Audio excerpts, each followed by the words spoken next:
내용을 저희가 지난 시간에 봤었고, 자, 오늘은 사찰의 기능과 또 사찰의 어떤 우리가 신앙생활을 어떻게 해 나가야 될 것인가에 대한 개념들을 조금 공부하는 시간을 갖도록 하겠습니다.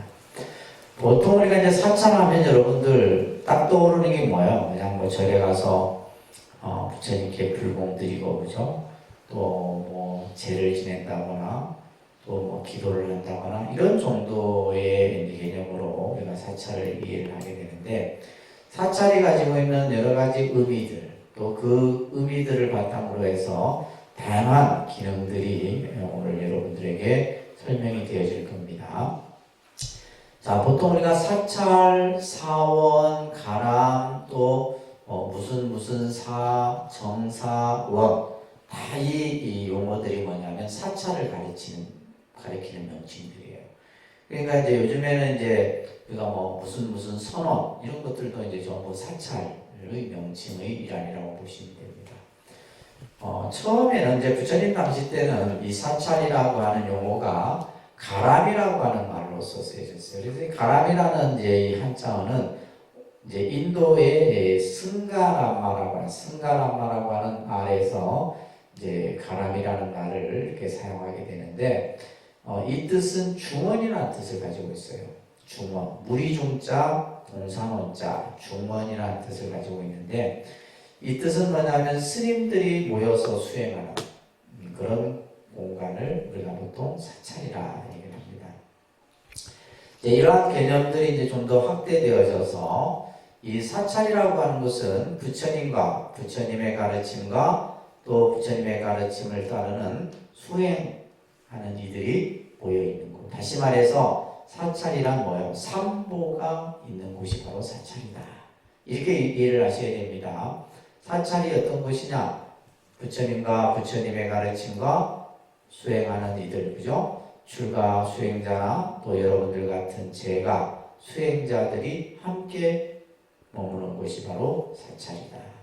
그렇기 때문에 우리 불제자들이 이 사찰을 중심으로 해서 수행을 하게 되는데, 그렇기 때문에 첫째는 삼보를 호지해야 돼요. 여러분들에게 주어진 책무가 뭐냐면 삼보를 호지하는 책무가, 호지라는 것은 보호하고 지키는 거죠. 그래서 불법을 지키는 책무가 여러분들에게 있는 거죠. 또한 우리는 이 사찰에서 수행을 닦고 또 그것을 중생들을 제도하는 그러한 역할로서의 기능을 사찰이 가지고 있는 거죠. 그래서 보통 우리가 이제 요즘의 사찰들을 전법도량이라 해요. 저희 이제 독립선언도 전법도량의 역할을 하고 있죠, 그죠? 예, 저희 독립선언 같은 사찰이 이제 뭐냐면 전법도량의 기능을 하는 사찰이다, 이렇게 보시면 됩니다. 그래서 사찰이라고 하는 것은 부처님과 부처님의 가르침과 수행하는 이들이 함께 머무는 곳이 바로 사찰이다. 자, 이러한 사찰에는 두 가지의 이 형태가 있어요. 첫 번째, 아란냐라고 하는 형태가 있어요. 그러니까 아란냐. 아란냐는 이제 요즘 말로 치면 혼자서 수행하는 이제 형태인데, 쉽게 이해하면 이제 토굴 같은 경우. 좀 더 이제 이렇게 이야기 쉽게 한다면 암자를 이제, 그러니까 인도에서는 이것을 아란냐라고 했는데, 이제 중국에 와서는 이것을 암의 형태로 나타나게 되고, 또 이제 혼자서 스님들이 수행하니까 뭘로? 토굴이라는 개념으로 설명을 하는 겁니다. 그리고는 이제 좀 더 규모가 큰 사찰의 형태가 정사라고 하는, 그죠? 그래서 여러분들 공부했잖아요. 중림정사, 기원정사. 그래서 부처님 당시 때는 이제 대부분의 사찰의 이 명칭들이 정사라는 개념으로 쓰여진 거죠. 이제 우리가 알고 있는 이제 사의 개념은 이제 중국 불교에 와서 쓰여지게 됩니다. 그래서 여러분들 이제 그 다음 페이지 넘겨보시면 사찰이 가지고 있는 기능상에, 지금 이제 오늘 우리가 조금 이제 배우는 내용들은 뭐냐면 불교의 어떤 어떻게 보면 기본적인 상식을 여러분들이 이해한다라고 보시면 됩니다. 그래서 뭐 어려운 내용이 아니고 이것을 이제 들어보면 좀 이해가 되고, 듣지 못한 사람들은 그죠, 조금 생소한 내용인데, 자 보시면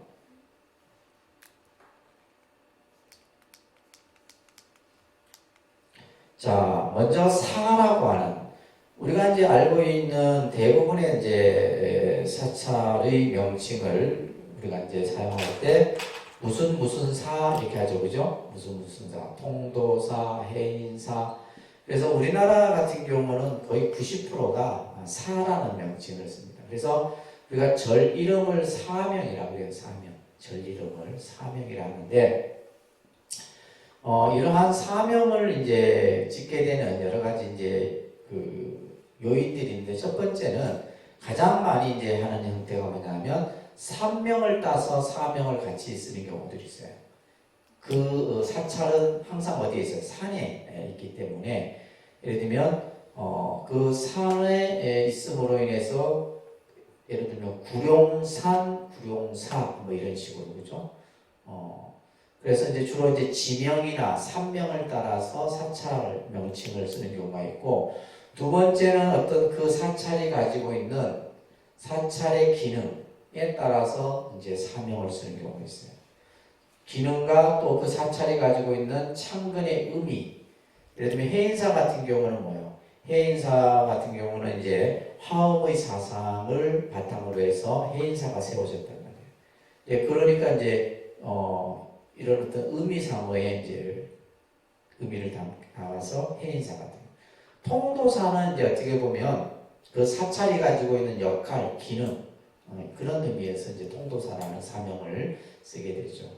근데 이제 이 사라고 하는 것을 쓰게 된 계기가 있어요. 우리가 중국 불교도 그렇고 우리 한국 불교도 그렇고 전부 이제 어떤 그 외부에서 불교가 들어오게 되죠, 그죠? 특히 이제 중국 불교 같은 경우는 여러분들이 알고 있는 뭐 실크로드라든지 주로 해상로를 통해 갖고 불교를 받아들이게 되는데, 주로 이제 불교를 전파한 사람들이 누구냐 하면 서역의 스님들이죠. 서역승이라고 합니다. 인도 스님들이죠, 그죠? 이런 스님들이 이제 이런 해상로를 타거나 실크로드를 타고 이제 불교를 전해지게 되는데, 그 불교를 받아들이는 이제 주의 역할을 했던 이들이 누구냐면 그 당시의 왕이었다는 거예요. 왕. 그래서 우리가 이제 뭐 중국 같은 경우도 후한 명제 때 불교를 받아들이는 전부 왕들이, 우리도 보면 신라 삼국도 그죠? 왕에 의해서 불교를 받아들이고, 우리가 이제 가야 불교를 얘기해 준다면 이 가야 불교도 누가 받아들여요? 김수로 왕이라고 하는 그죠? 당시 왕이 불교를 받아들이는 거예요. 그렇듯이 이제 이 불교가 이러한 어떤 서역승들에 의해서 불교를 이제 왕이 이제 받아들이게 되는데, 그 당시는 이제 그 나라에서 외국 사신을 접대하는 관청이 있었는데, 그 관청의 이름이 홍모사라고 해요. 홍모사. 그러니까 이제 제일 처음에 사라는 명칭이 여기서 시작된 거죠. 그래서 이제 외국 승려를 외국 사신이 머무는 홍로사라고 하는 곳에서 머물기 때문에. 근데 그 이후로 이제 중국 불교는 뭐예요? 절 이름들을 전부 무슨 사 사로 다 쓰게 된 거예요. 이제 이것이 이제 우리 한국 불교에 와서 똑같이 적용이 돼서 한국 불교도 뭐예요? 사의 명칭을 쓰게 됐다. 이렇게 보시는 것이 가장 일반적입니다. 아시겠죠? 그래서 사라는, 그러니까 요즘 사람들은 그냥 사를 붙여야지 다 절인 줄 알아요. 독립선언은 선언이 뭐예요? 이렇게 분들이 많습니다. 사를 안 붙이니까, 그죠? 또 우리 이제 중국 불교도 그렇고 우리 한국 불교도 그렇고 총림의 형태의 사찰들이 있죠, 그죠? 우리 통도사 여러분들 가셔서 보셨겠지만은 통도사도 총림입니다, 그죠? 그래서 총림은 종합 수행 도량을 갖춘, 다시 말해서 이제 복합 수행의 기능을 갖춘 사찰의 형태죠. 다음입니다. 강원은 이제 경을 공부하는 곳이에요. 요즘은 이제 승가대학이라고 해서 통도사 승가대학, 해인사 승가대학 이런 이제 기본 4년을 공부하게 됩니다. 저도 통도사에서 공부를 했지만 4년을 이제 강원에서 공부를 하게 돼요. 그 다음에 선원이 있어야 됩니다. 선원은 뭐 하는 곳이에요? 참선 수행하는 공간을 선원이라고 해요. 연불은 말 그대로 이제 연불 수행하는 공간이고, 유로는 이제 부처님이 제정하신 유를 또 배우는 공간. 그래서 총림은 강원, 선원, 연불원, 유런이라고 하는 이런 종합 수행의 공간들을 갖춘 절들. 이런 절들이 이제 우리가 한국 불교에서 가장 대표적인 8개의 총림이 있는데, 바랍니다. 영축 총림 통도사. 자, 큰 소리로 영축 총림 통도사. 해인 총림 해인사. 덕순 총림 수덕사. 조계 총림 송강사. 고불 총림 백양사. 금정 총림 범어사. 쌍계 총림 쌍계사. 팔공 총림 동화사. 그러니까 이제 이렇게 8개의 총림이 있어요. 근데 요즘에 이제 이 총림들이 제 역할을 못하는 절들이 지금 생기게 돼요. 왜? 스님들이 없단 말이에요. 스님들이 특히 저쪽 뭐 백양사나 이런 쪽 같은 경우 겨우 명맥을 유지하고 있는 데가 통도사, 해인사, 송강사 정도예요. 나머지들은 이제 스님들이 없다 보니까 이제 이런 어떤 수행 공간 기능들을 못하고 있는 것이 현실입니다.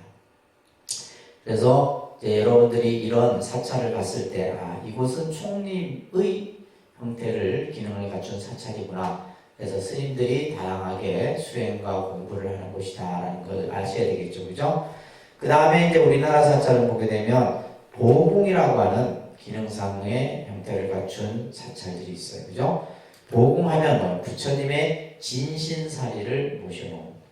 그래서 이제 우리가 보통 이 진신사리 이 밑에 나오는 5대 보공은 전체가 자장 스님이 모셔온 부처님의 사리를 모신 곳이에요. 그래서 따라합니다. 양산 통도사, 오대산 상원사, 설악산 봉정암. 오대산 상원사는 상원사 안에 보궁이 있는 게 아니고 중대라 해서 상원사에서 한 4, 50분 걸어 올라가야 돼요. 산 정상 쪽으로. 그래야지만 이 상원사 보궁이 있습니다. 그러니까 사자산 법풍사, 태백산 정암사. 이번에 올해 이제 태백산 정암사의 보궁 부처님 사리탑이 북부로 지정이 됐어요. 그래서 이 태백산 정암사의 그 사리탑은 전탑이라 해서 실제 이렇게 벽돌 모양의 형태로 이렇게 쫙 쌓아 올린 탑인데, 이번에 이제 북부로 지정이 돼갖고 굉장히 의미가 있는 거죠, 그죠?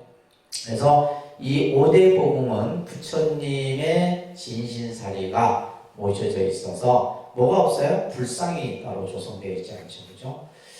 우리 불자들에게는 한번 꼭 가보고 싶은 곳이죠, 그죠? 여러분들이 이제 나중에 기회가 되면 이제 코로나가 좀 시기되고 하면 이 5대 보궁 순례 같은 거 한번 쫙 하셔도 좋습니다. 저희 스님들도 이제 공부할 때 항상 이 보궁 순례를 꼭 해요. 그래서 저희 같은 경우는 통도사니까 이제 통도사에서 출발을 하죠. 통도사에서 출발을 하면 통도사 앞에 놓고 나머지는 전부 어디 있어요? 강원도 쪽에. 그래서 뭐 봉정암 갔다가 상원사 중대 갔다가 이렇게 해서 뭐 2박 3일 정도 이렇게 쭉 돌고 이렇게 신심이 납니다. 신심이. 그래서 이런 이제 어떻게 보면 성지죠. 성지. 보궁이라고 하는 것은 부처님의 성지입니다. 아셨죠? 부처님의 사리를 모시고. 그 다음에 이제 우리나라에 또 이렇게 있는 형태의 사찰이죠. 삼보사찰이라고 합니다. 불보사찰 통도사, 법보사찰 해인사, 승보사찰 송광사. 그래서 우리가 이제 불보, 법보, 승보, 그죠? 이렇게 해서 삼보라고 얘기를 하는데, 통도사는 앞에서 얘기했듯이 부처님의 사리를 모셔놓은 곳이라서 불보 종찰이다 얘기를 하는 거예요. 불보사찰. 해인사는 여러분들 알다시피 세계 유네스코에 등재된 8만 대장경. 참 그 고려 몽고 항쟁을 그죠? 이겨내기 위해 극복하기 위해서 방대한 대장경을 목각을 해서 그것이 이제 여러 차례 6.25 때 소실될 뻔했어요. 여기 해인사. 근데 이제 당시 그 공군 장교였던 그분이 유엔군에서 폭격을 하려 했는데 폭격을 안 했어요. 해인사를. 그때 이제 해인사 이런 데 전부 이제 공비디, 무장, 공산당 이런 이제 사람들이 다 이제 차지하고 있었는데 해인사를 폭격하려는데 폭격을 안 했어요. 그분의 공로로 지금의 이 8만 대장경이 우리가 보존할 수 있는 거예요. 그런 이제 역사적인 이야기도 있는데, 그래서 가야산 해인사가 도사찰이죠.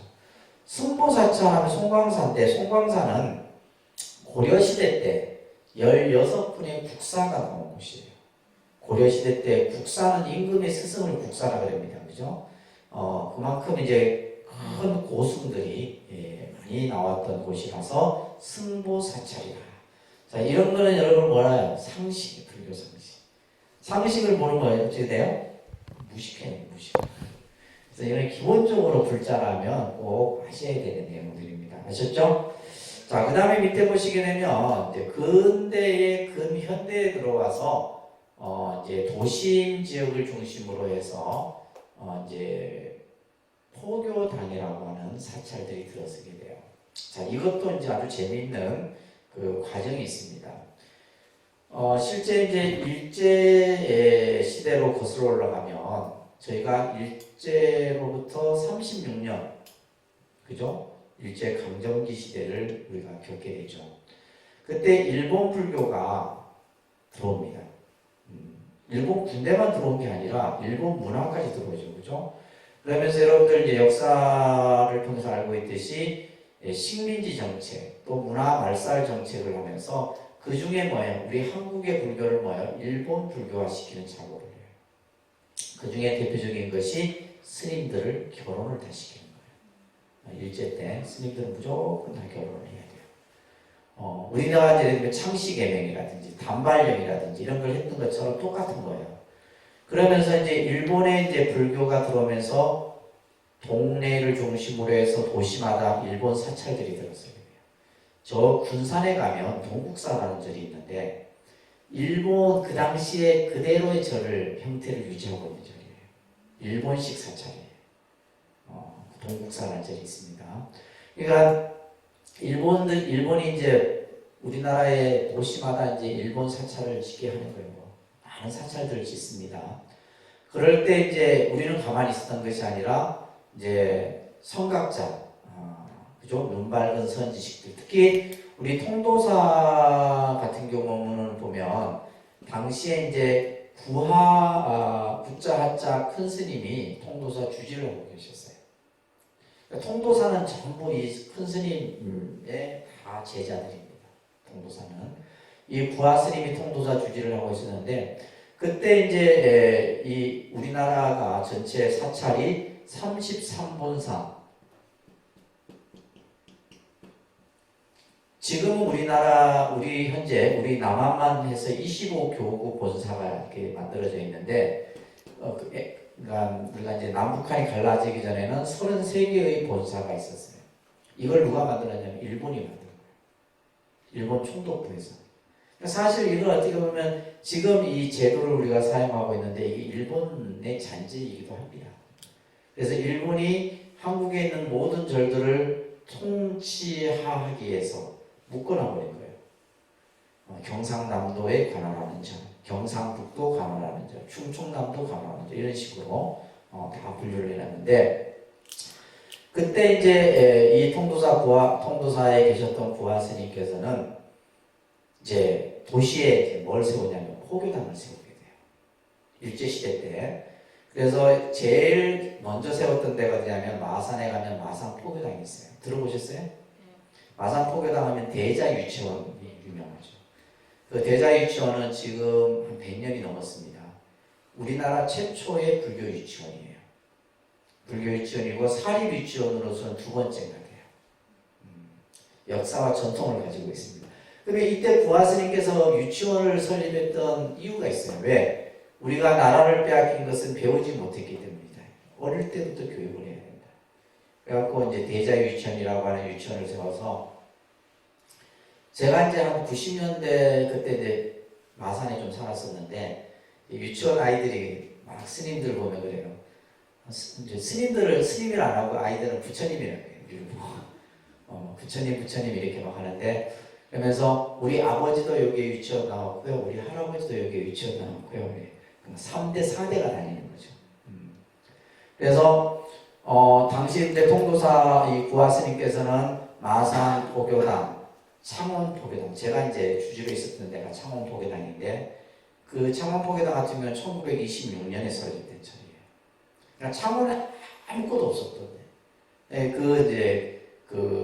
창원 그 절 밑에가 이제 시장이 있는데 북동시장이라는 시장이 있고 창원역이 있었고 그죠.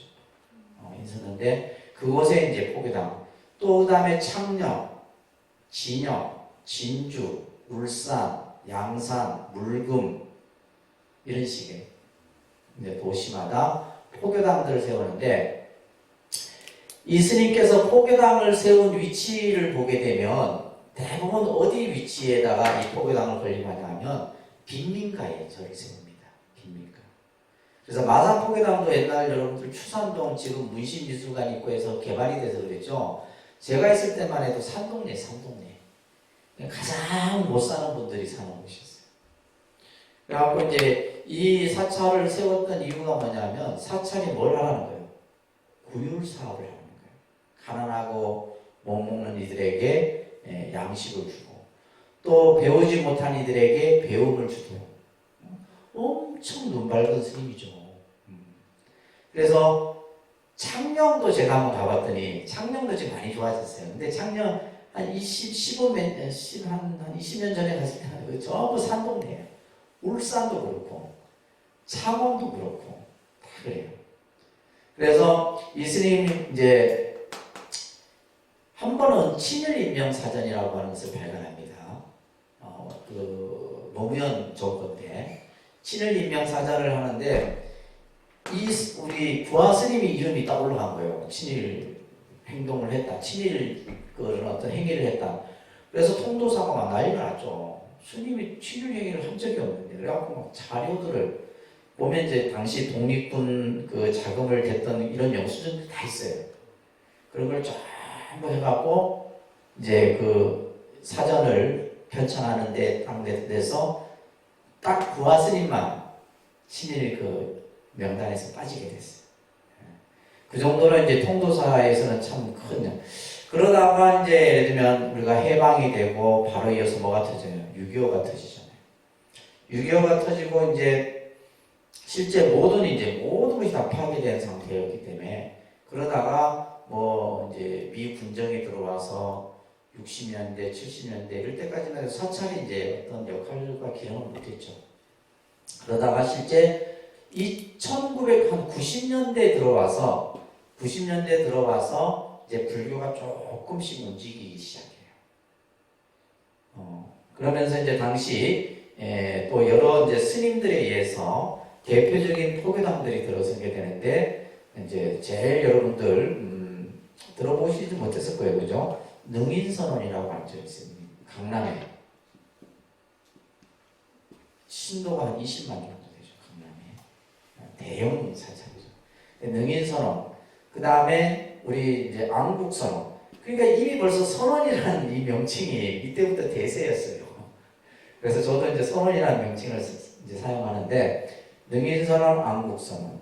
그 다음에 이제 또 저게 그 잠실 롯데 쪽에 가면 불광사라고 하는 광덕 큰 스님께서 세웠던 불광사.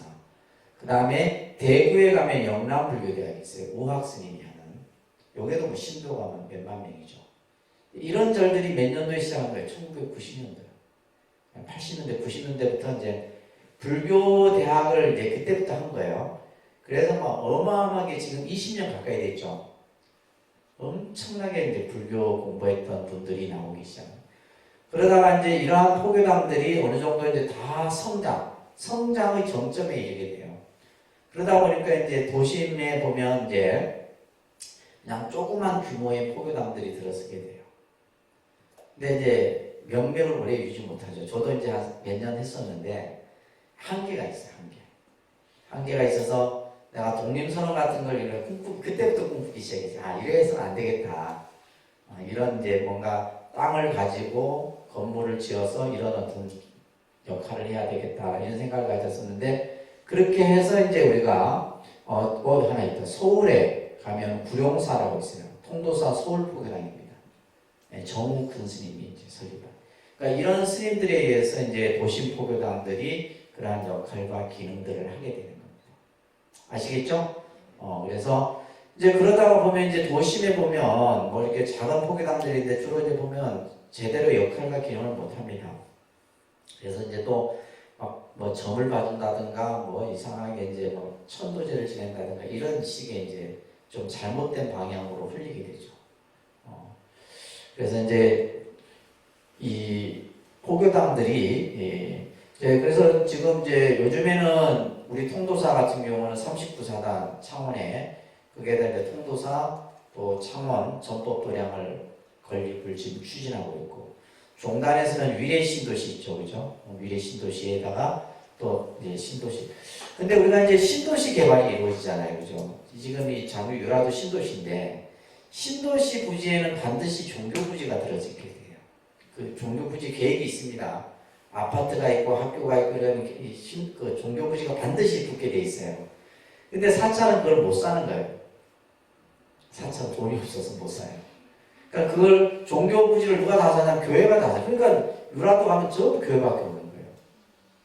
그렇게 세워지는 겁니다.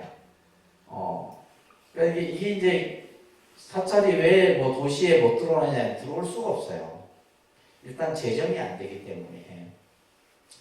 자, 그렇게 이제 여러분들이 이러한 포교당들이 이제 지금의 여러 가지 기능들을 하고 있죠.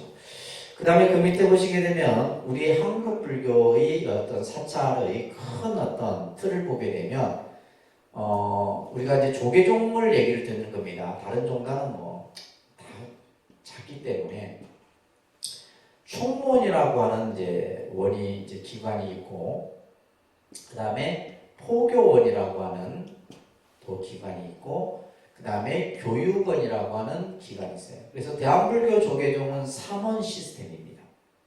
3원. 그래서 총무원은 뭘 해요? 행정을 담당합니다. 행정.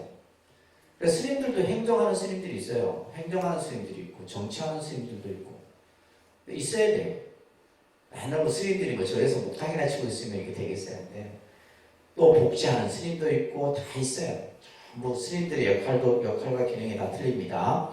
그 다음에 포교원은 뭐냐면 이건 신도 교육입니다.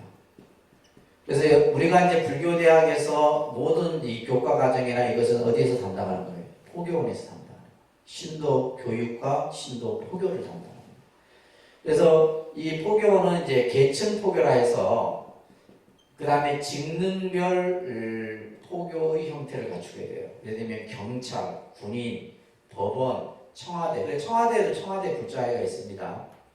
청와대 불자회가 있어요. 그 중에 수석 중에 불교 신자를 청와대 불자회 회장을 둬서 또 국회 사무처 불자회도 있고 이런 식의 이제 다 있어요. 그 다음에 예를 들면 이제 기업도 다 있죠. 예를 들면 두산중공업, 뭐 예를 들면 GM 이런 데도 보면 불자회들이 다 있어요. 역할을 못해서 그렇지. 이런 것들이 전부 어디서 관리해요? 포교원에서 관리하는 거예요. 전부.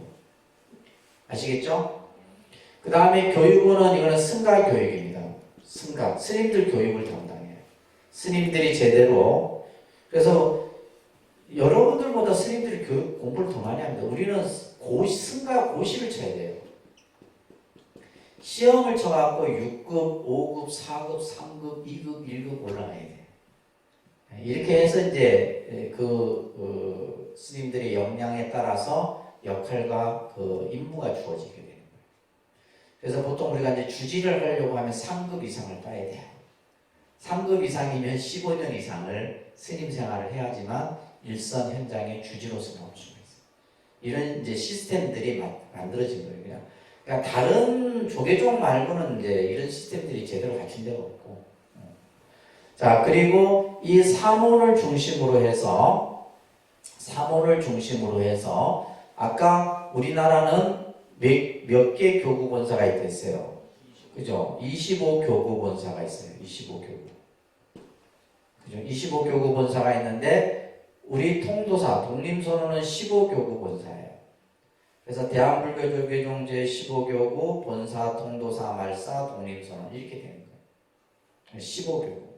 그 다음에 14교구는 범어사, 13교구는 쌍계사, 12교구는 해인사 이런 식으로 권역별로 다 이렇게 묶어놨습니다.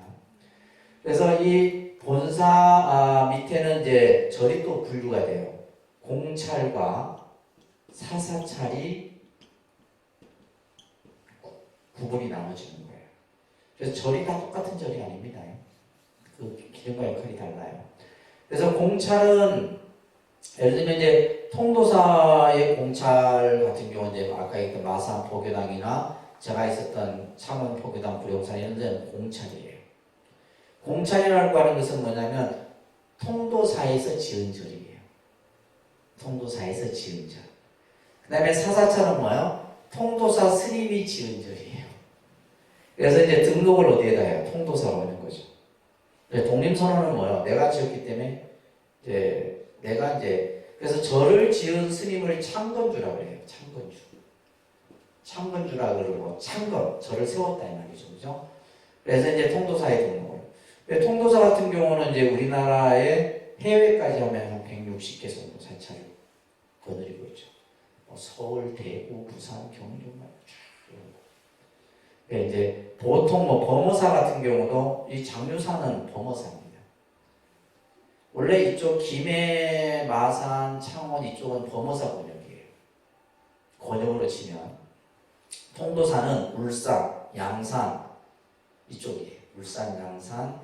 근데 희한하게 통도사가 어디까지 가냐면 저쪽 창녕, 의령 그 다음에 그 위에까지도 통도사 절들이 있어요. 그러니까 창녕에 있는 절들, 여기 창녕에 가면 좋은 절도 많잖아요. 그죠? 창녕의 대표적인 뭐가 있어요? 관룡사 이런 절들. 그 다음에 이제 밀양도 통도사 번역이에요. 밀양의 표충사라든지 밀양에 있는 절들도 대부분. 양산은 사실 양산도 절이 있긴 많긴 많은데 통도사에 관장하는 절들이 많죠. 원념이라든지 그죠? 이런 절들도 있고. 이렇게 해서 우리 이제 행정상의 사찰의 분류를 이렇게 볼 수가 있습니다. 아시겠죠? 자, 이런 것들은 일반적인 여러분들이 이제 불자로서 불교 전체의 그 모습을 보는 그런 그림인 겁니다. 이걸 아셔야 돼요. 자, 그 다음에 이제 여러분들 이걸 외우셔야 되죠. 최초의 사원을 이제 시험에 나옵니다. 불교 최초의 절이 뭐예요? 중림정사. 그다음에 중림정사. 그 다음에 기원정사. 우리 부처님 생애 공부할 때 잠깐 언급을 했습니다. 그죠? 중림정사가 불교 최초의 사찰이에요. 그 다음에 이제 기원정사는 부처님이 오래 20여 년간 머물렀던 대표적인 절이 기원정사죠. 지금 이렇게 이제 이런 절터만 남아있어요. 인도에 가면. 스크린에 사진 나오죠. 그죠? 이런 식의 터만 남아있습니다. 자, 그 다음에 이제 보면 이제 중국에서의 최초의 절은 백마사라는 절이 있어요. 이 중국에 가면 있습니다. 우리나라는 성문사, 이불란사라는 절이 이제 최초의 절이에요. 왜냐하면 우리가 고구려 소주수리망 373년에 불교가 들어와서 그래서 이것도 지금 이제 역사적으로 조금 이제 이 가야불교가 예를 들면 불교를 받아들인 시기로 지정이 되어버리게 되면 불교사는 200~300년이 더 앞서게 됩니다. 지금 우리가 예를 들면 한국 불교가 들어온 지 1700년, 1700년 이렇게 했을 때는 뭘 기준으로 한 거예요? 삼국시대를 기준으로 한 거예요. 그래서 이건 이제 역사학자들에게 맡기고, 자, 이렇게 이 정도는 여러분들이 기본적으로 이해를 하셔야 되고요. 자, 오늘 우리가 공부하는 핵심 주제입니다.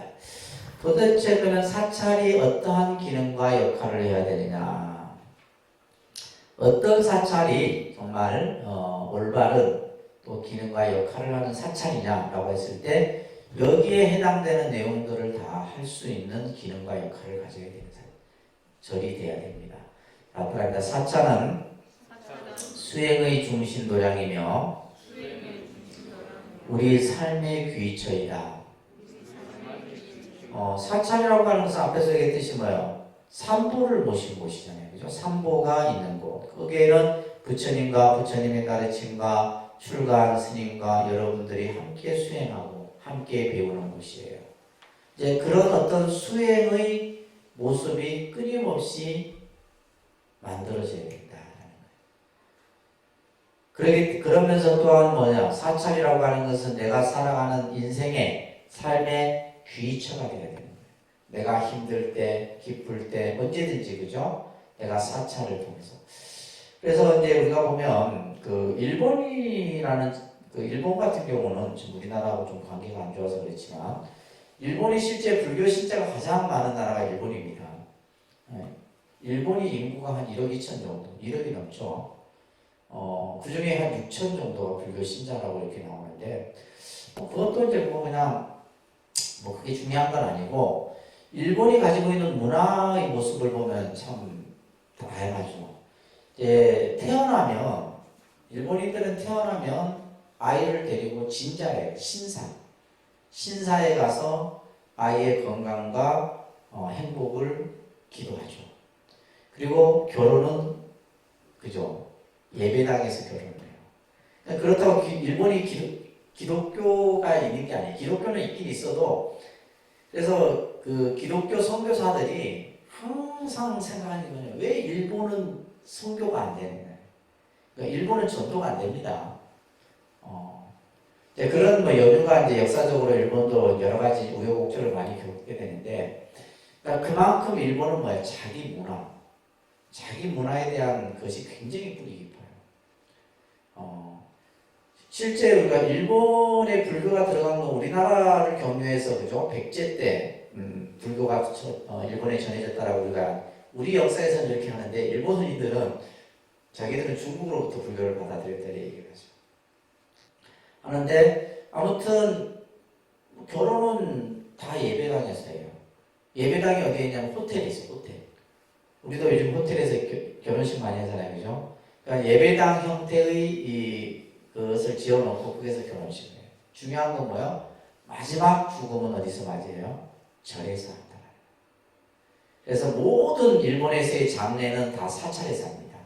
그래서 사찰에서 예를 들면 연결식도 하고, 또 이제 장례 기간 동안에 그 시신을 사찰에 봉안을 하죠. 그리고 나서 화장을 해서 또 마지막 묻는 것도 사찰이에요. 일본은 사찰이 묘지를 가지고 있습니다. 요즘 이제 우리가 낙골당 같은 거죠, 그죠? 이런 것들도 전부 사찰이 가지고 있어요. 그런 또 아주 독특한 문화예요. 그렇듯이 이제 우리가 어떻게 보면 이 사찰이라고 하는 것이 내가 살아가는 데 있어서 힘들고 어려울 때, 또 기쁘고 좋은 일이 있을 때 내가 마지막 귀하게 되는 귀처의 역할을 해야 된다. 또한 사찰은 우리가 앞에서도 얘기했듯이 사찰은 성스러운 공간이며 신앙의 공간이다. 성스러운 공간이고 신앙의 공간이라고 하는 것은 삼보를 모시고 있기 때문이에요. 그 옆에다 써놓으셔야 되겠죠, 그죠? 우리가 사찰이라고 하는 곳은 성스러운 공간이에요. 이것은 사찰의 공간뿐만이 아니라 우리가 어떤 종교적인 공간은 다 성스럽고 거룩한 공간이죠, 그죠? 예배당도 그렇고, 그러니까 성당도 그렇고 다 마찬가지입니다.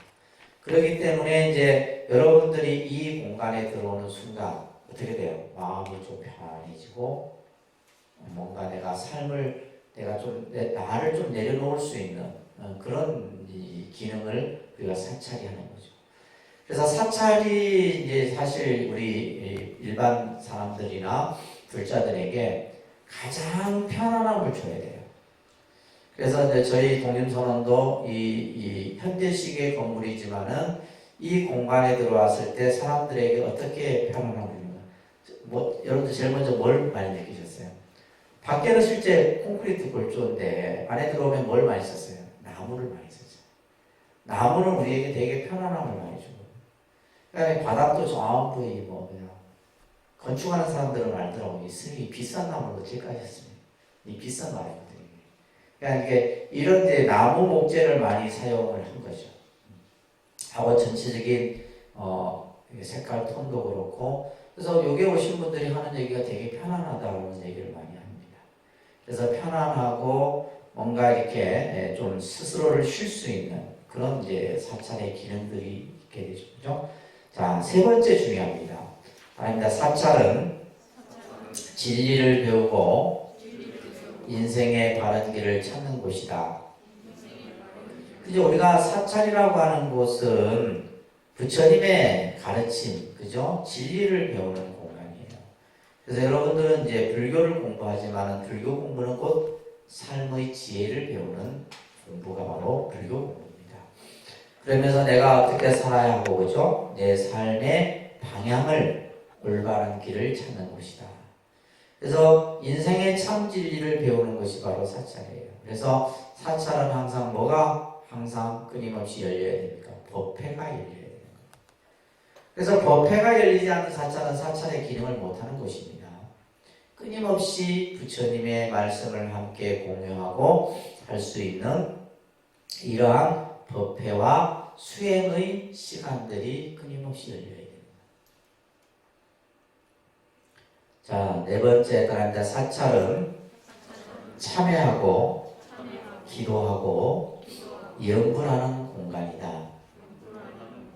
자, 그 옆에다가 정화하는 장소다. 몸과 마음을 정화하는 공간. 이게 사찰이에요. 그래서 우리가 사찰에 와서 내가 잘못한 행위에 대해서 스스로 참회하고 또 기도하고 또 염불 수행을 통해서 그죠? 이것을 결국 하는 목적이 뭐예요? 내 몸과 마음을 정화한다 이 말이에요. 다시 말해서 내 심신의 때를 씻어내는 거예요. 그래서 여러분들이 이제 사찰에 한번 왔다 가면 뭐예요? 몸과 마음이 가볍다 이 말이에요. 사찰에 왔다 갔는데 뭔가 무겁고 그죠? 그런 분 안 계시잖아요. 그래서 사찰이라고 하는 공간은 내 심신을 정화하는 공간이다. 이게 사찰이에요. 자, 다섯 번째가 중요합니다. 그러니까 사찰은 공양을 올리고 발언하는 공간이다. 자, 옆에다가 공덕을 쌓는 장소다. 이렇게 써있어요. 공덕을 쌓는 곳. 다시 말해서 사찰이라고 하는 곳은 여러분들에게 복과 지혜를 닦도록 하는 공간이 바로 사찰이에요.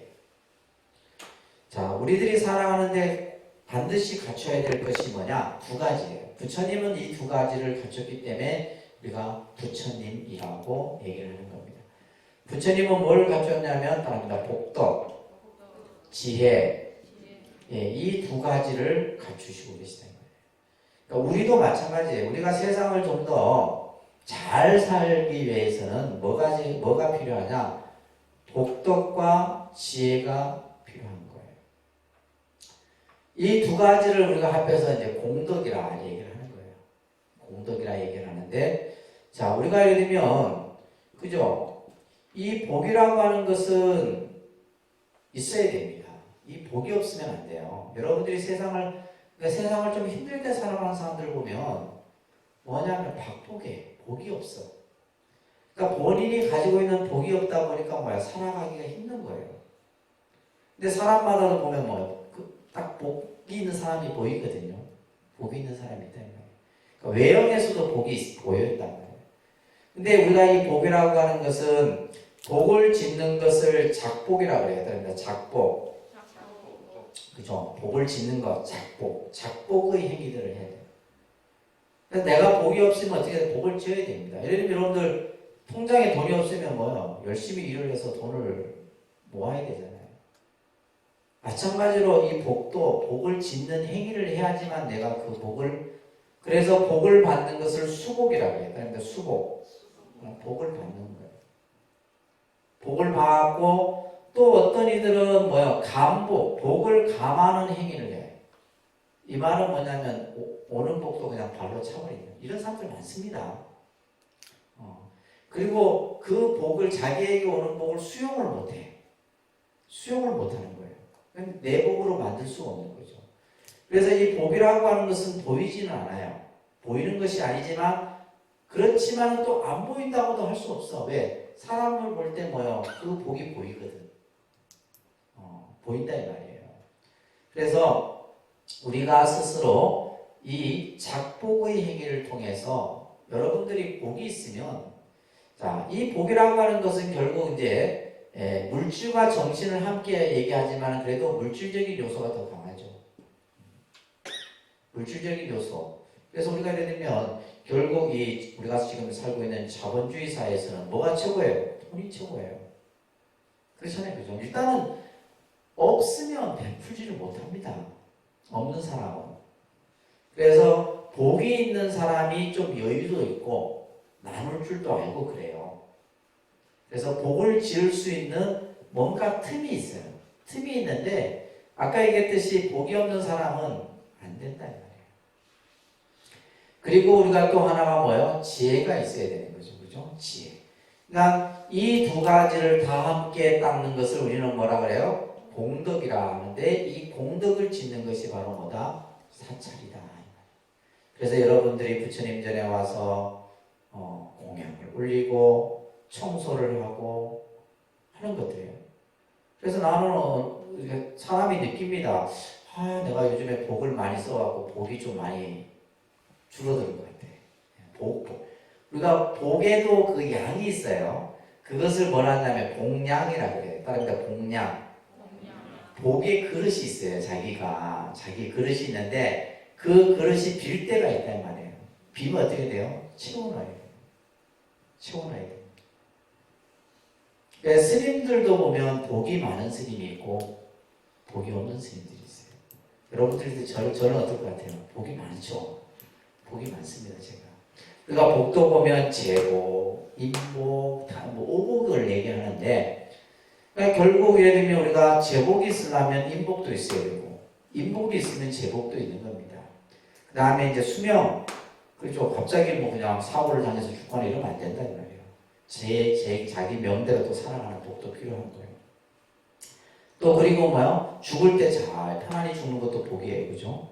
그리고 고종명이라고 하는데 그런 복들이 다 갖춰야 돼요. 그래서 복이 있으면 우리가 뭐요? 세상을 좀 살아가기가 좀 쉽다. 아시겠죠?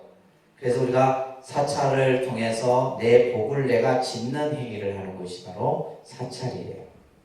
아시겠죠? 자, 그 다음에 여섯 번째는 사찰이라고 하는 것은 또한 효를 실천하는 공간이기도 해요. 우리가 효를 얘기할 때 생전에 살아있을 때 하는 효가 있고 돌아가서 이제 돌아가신 부모에게 하는 효가 있죠. 그래서 가장 좋은 효는 살아생전에 하는 효가 제일 가장 좋습니다. 근데 우리들은 뭐요? 살아있을 때는 몰라요. 부모의 은혜가 얼마나 크고 깊은지 모른다 이 말이에요. 죽거나 부모가 돌아가시고 나면 그때서야 후회를 해요. 그래서 그나마 우리가 이제 사찰에서 이러한 죄라는 의식을 통해서 여러분들에게 주고자 하는 메시지는 뭐예요? 효예요. 효.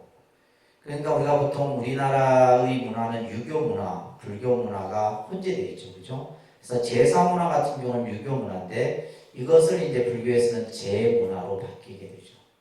제문화로 바뀌어서 그래서 그걸 통해 갖고 뭐야? 살아생전에 살아있을 때 부모에게 효를 다해요.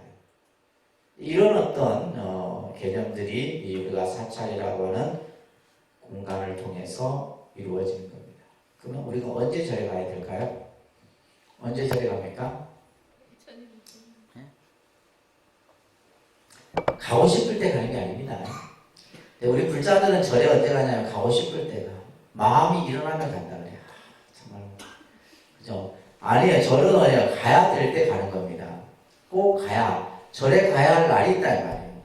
우리가 이제 보면 기독교인들이 예배 보는 날이 있잖아요. 수요 예배, 금요 예배, 일요 예배, 일주일에 3번 예배를 간다는 거예요.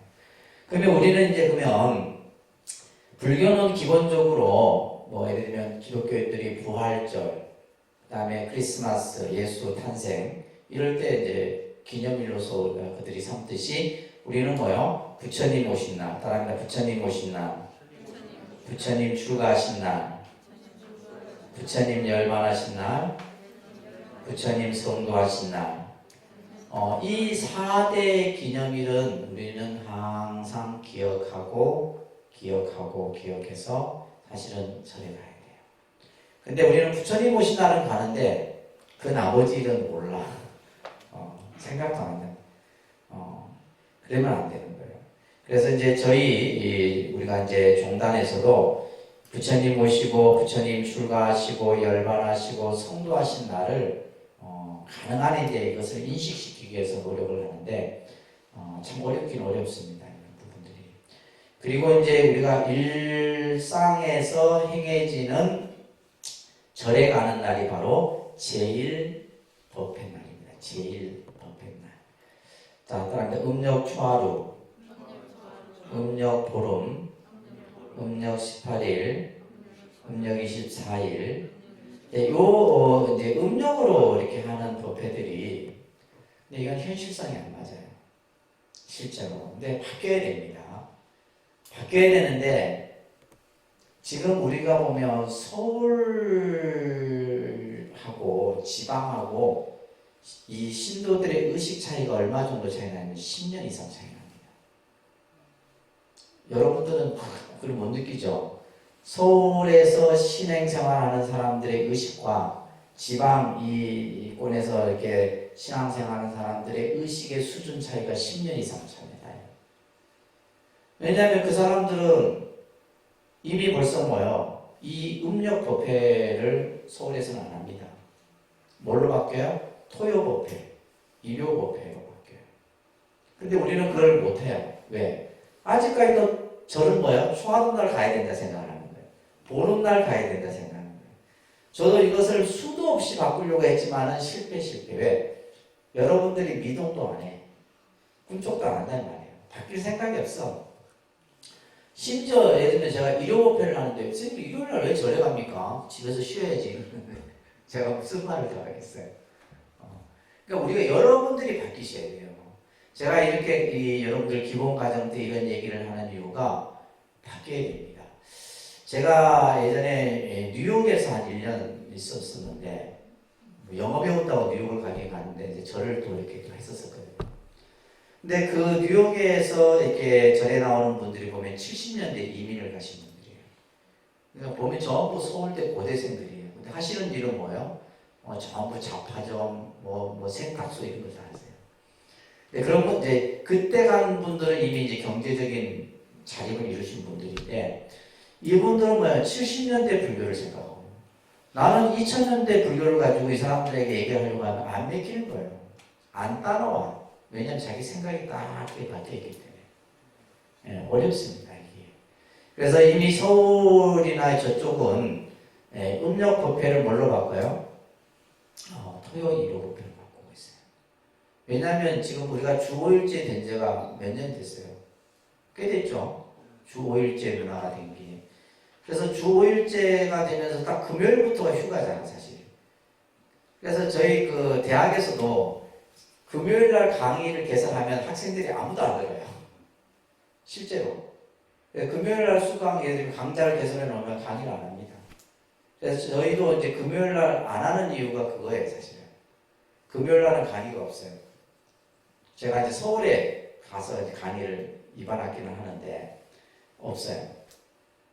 그러니까 이미 우리들 마음속에는 금, 토, 일은 쉬어야 된다는 생각을 합니다. 근데 교인들은 쉬어도 일요일은 예배로 가는 거예요. 이런 어떤 모습들이 있습니다. 그래서 아직까지는 우리 경상도 이쪽 아랫지방은 이 사제일 법회를 기본으로 합니다.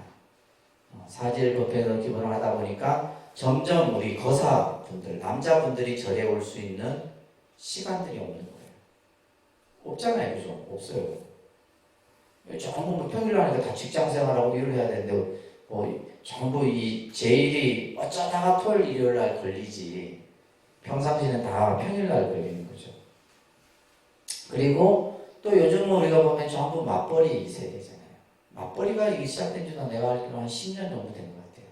그러니까 맞벌이를 하지 않으면 자녀를 학원 보내고 할 수 있는 이런 것들이 아니라 다 맞벌이.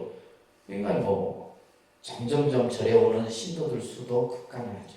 그러니까 뭔가 하면 시대에 맞게 변해야 되는데 변하지 못한 것이 지금 현실입니다.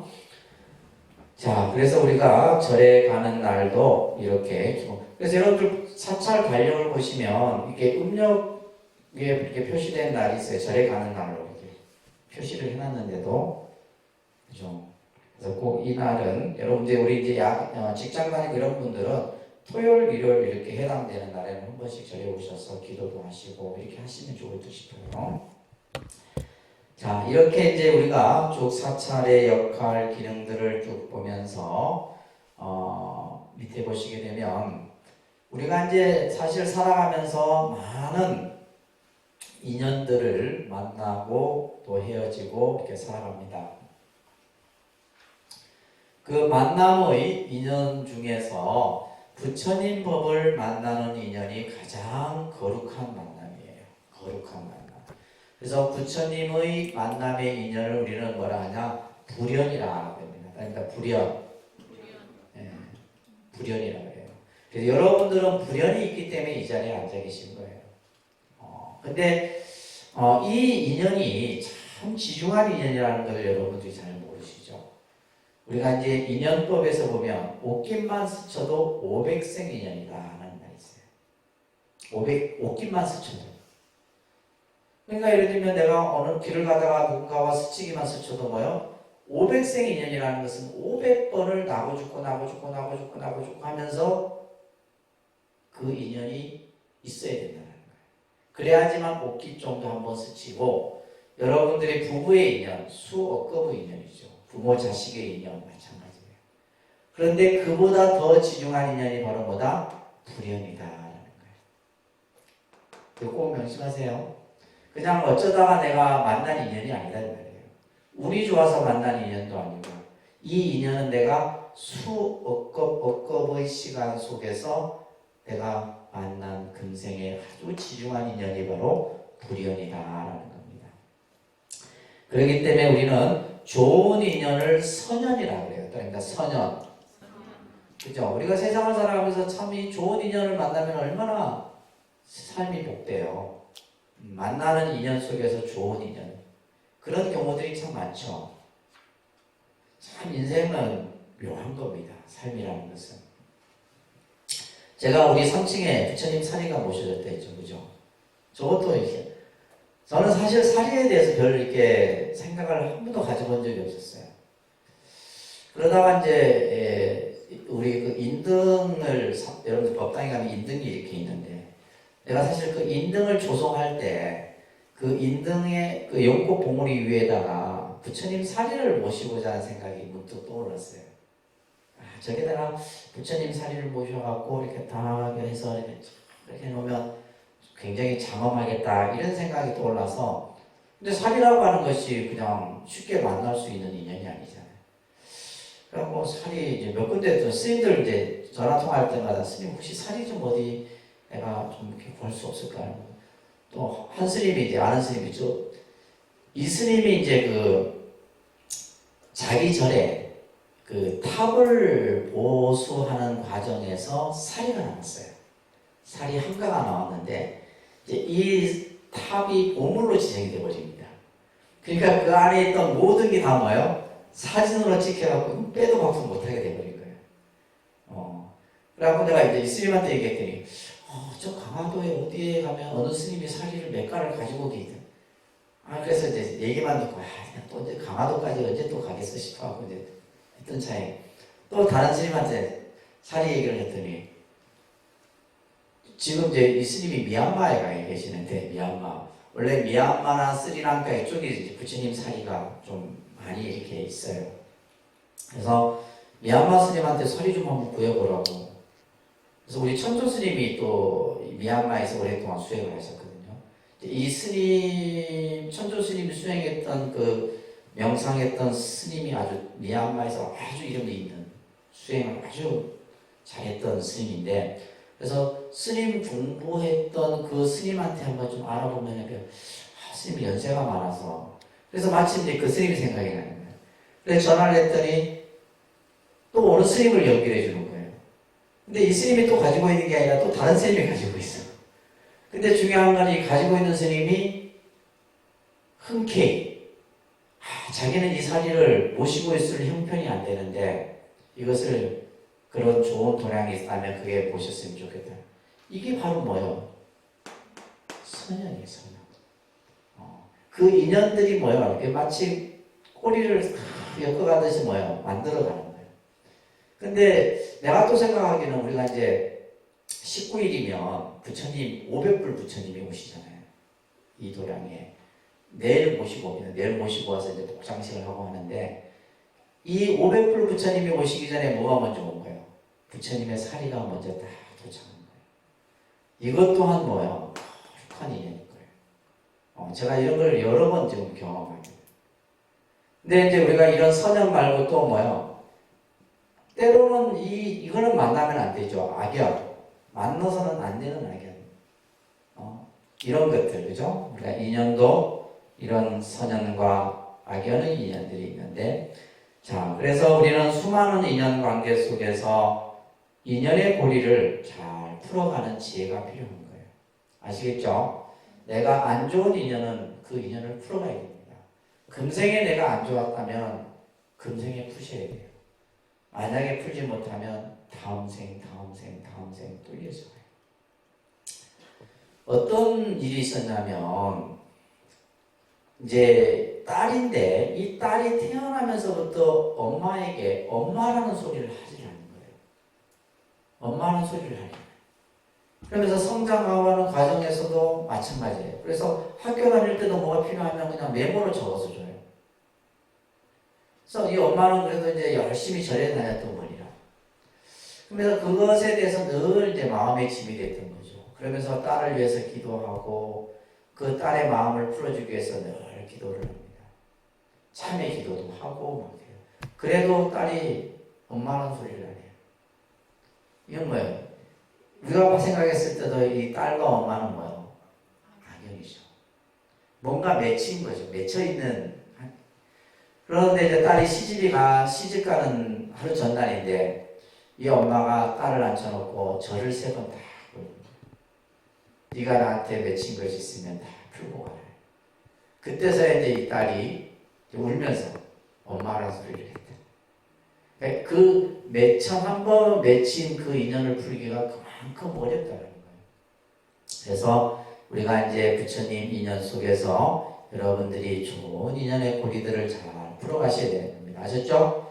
그래서 가장 소중한 인연이 뭐다? 부처님 법 만나는 인연이다. 자, 따라합니다. 사람으로 태어나기 어렵고 태어나서 바르게 살아가기 또한 어렵다. 부처님이 세상에 나시기 어렵고 부처님 법 또한 만나기 어렵다.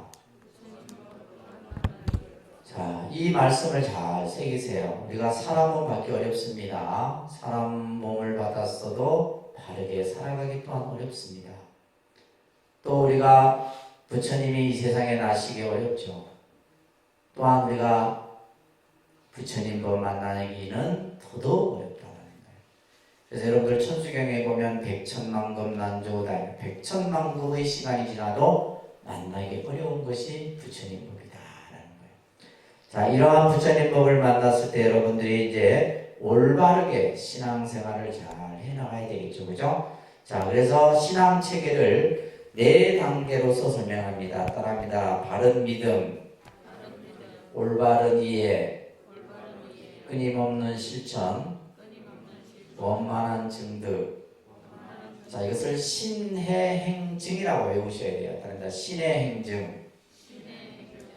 그래서 불교의 신앙 체계는 이 신의 행정의 단계로 이루어지는 겁니다. 꼭 기억하세요. 신해가 먼저 갖춰져야 돼요.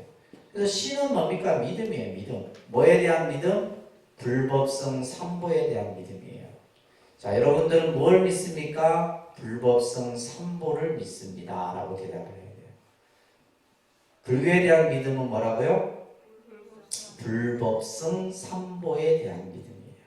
부처님과 부처님의 가르침과 승가에 대한 믿음. 이 믿음이 먼저 갖춰져야 돼요. 이 믿음이 중요합니다. 믿음으로써 우리는 들어갈 수가 있지, 믿음이 세워지지 않으면 절대 그 다음 단계를 넘어설 수가 없어요. 그래서 믿음을 먼저 확고히 갖춘 다음에 그 다음에 해는 올바른 이해예요. 그죠? 이 신해는 같은 한 짝입니다. 신해는 하나예요. 자, 여러분들 교재에 보시게 되면 떠납니다. 믿음은 있으나 이해가 없다면 무명을 증장하고, 그러니까 무명이라는 것은 어리석음이죠. 그러니까 다시 말해서 이렇게 되면 어떻게 되게요? 맹신에 빠지기 쉬운 거예요. 내가 믿음은 있어. 믿음은 막 매일 절에 가고 그냥 절에 미쳐갖고 그죠? 그냥 절이 막 나의 삶의 전부야. 이거 바람직하지 않은 겁니다. 근데 올바른 이해가 없어. 그죠? 그러니까 어떻게 돼요? 맹신에 빠지는 거예요. 맹목적인 믿음에 빠지는 거예요. 또 뭐에 빠져요? 광신. 그 믿음에 그냥 삿대게 빠져버리는 거예요. 광신자가 되어버리는 거예요. 그런데 따라합니다. 이해는 있으나 믿음이 없다면 잘못된 견해가 증장한다. 또 불교는 또 무지 똑똑히 잘 알아. 근데 뭐가 없어요? 믿음이 또 없어. 그래야 되면 뭐냐면 잘못된 견해라는 것은 삿된 생각, 자기 생각의 틀 속에 갇혀서 불교는 이렇고 뭐는 어떻고 뭐 깨달음이 뭐고 맨날 같은 소리만 하는 거예요. 그렇게 되면 안 됩니다. 그래서 우리가 이 공부라고 하는 것은 이종표 같은 거예요. 내가 목적지에 도착하면 어떻게 돼요? 버려야 돼요. 그래서 항상 여러분들 꼭 명심하세요. 부처님의 가르침은 뗏목과 같다고 했어요. 뭐가 같다고요? 뗏목은 강을 건너기 위한 수단이에요. 강을 건너가려면 필요 있어요? 없어요? 필요 없는 겁니다. 그냥 불교적인 지식을 많이 쌓는 게 중요한 게 아니라 내가 제대로 하나만 알고 그 하나를 제대로 실천하면 되는 것이지 머릿속에 막 그냥 지식을 막 쌓는다고 해서 되는 게 아니에요. 그래 하게 되면 잘못된 견해가 생겨요. 굉장히 이건 경계해야 될 거예요. 그래서 때로는 이게 우리가 이 배움이라는 것이 넘치면 어떻게 돼요? 독이 되는 거예요. 배움도 너무 많이 배우면 독이 됩니다. 이게 약이 돼야 되는데 독이 되면 안 되잖아요.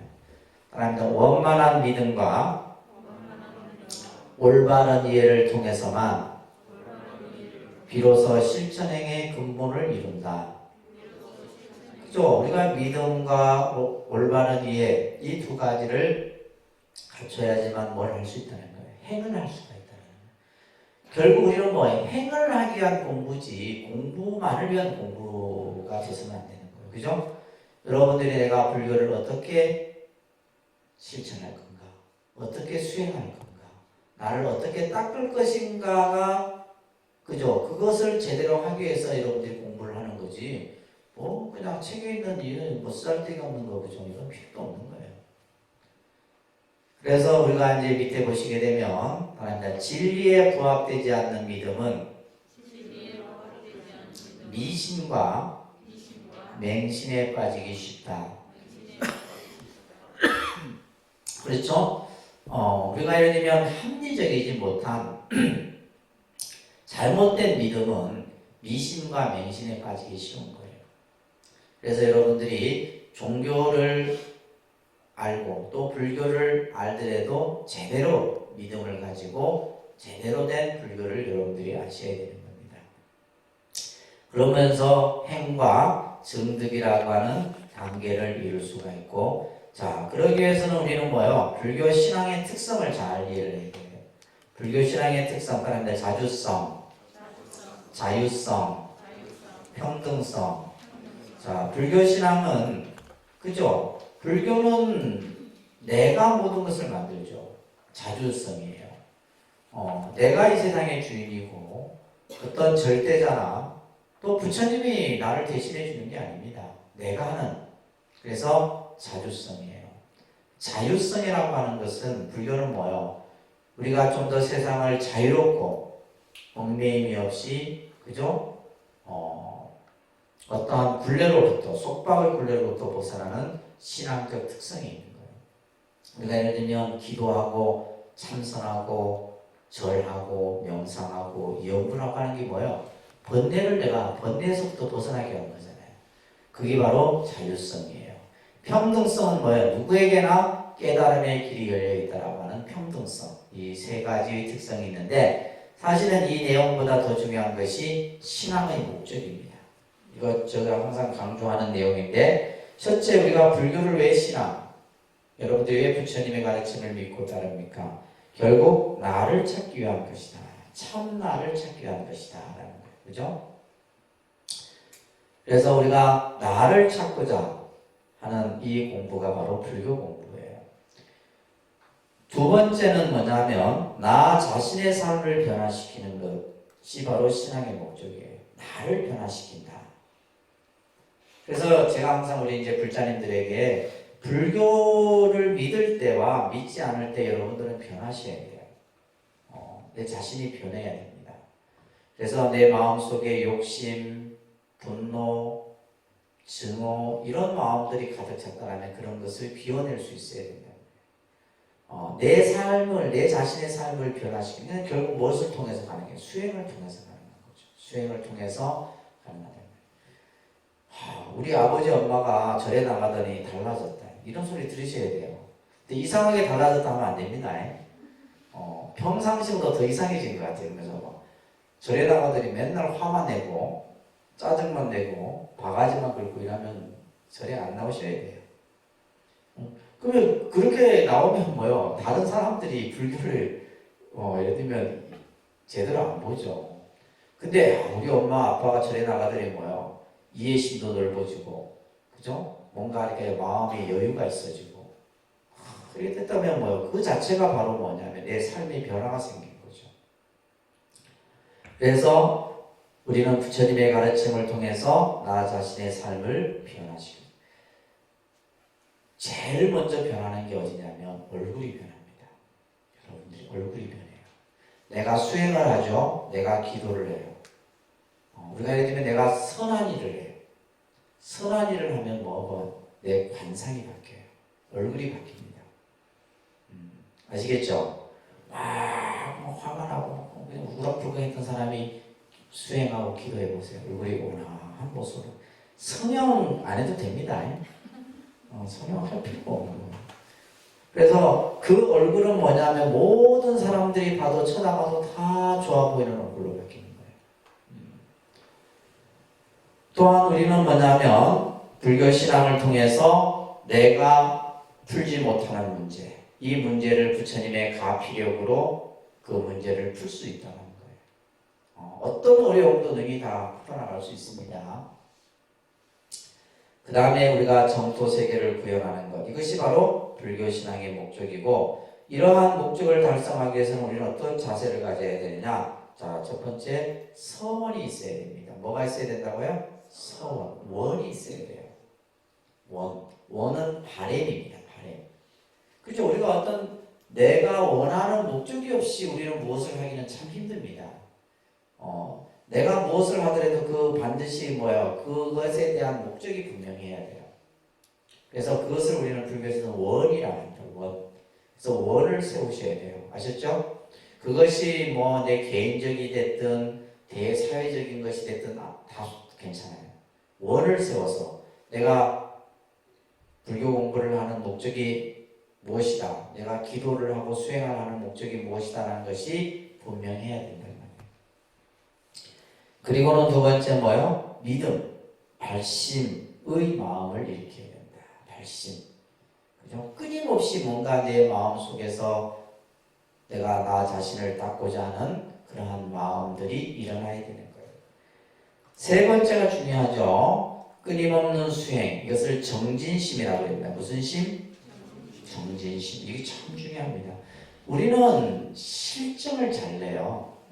요즘 우리 현대인들이 더 그렇죠. 조금 하다가 힘들면 또 지치고 하기 싫고 이런 생각이에요. 이 정진심이라고 하는 것은 끊임없이 한 발짝 한 발짝 나아가는 거예요. 내 목적을 이룰 때까지. 그래서 이러한 마음을 우리가 갖춰야지만 부처님의 가르침을 잘 실천할 수 있고, 이런 모든 것들이 뭐요? 우리가 사찰이라고 하는 공간 속에서 신앙생활을 하면서 이루어지는 거예요. 아시겠죠? 자, 요거 오늘 공부했던 내용들 잘 기억하셔서 여러분들이 올바른 불자로서 한 걸음 한 걸음 나아가기를 지켜보겠습니다.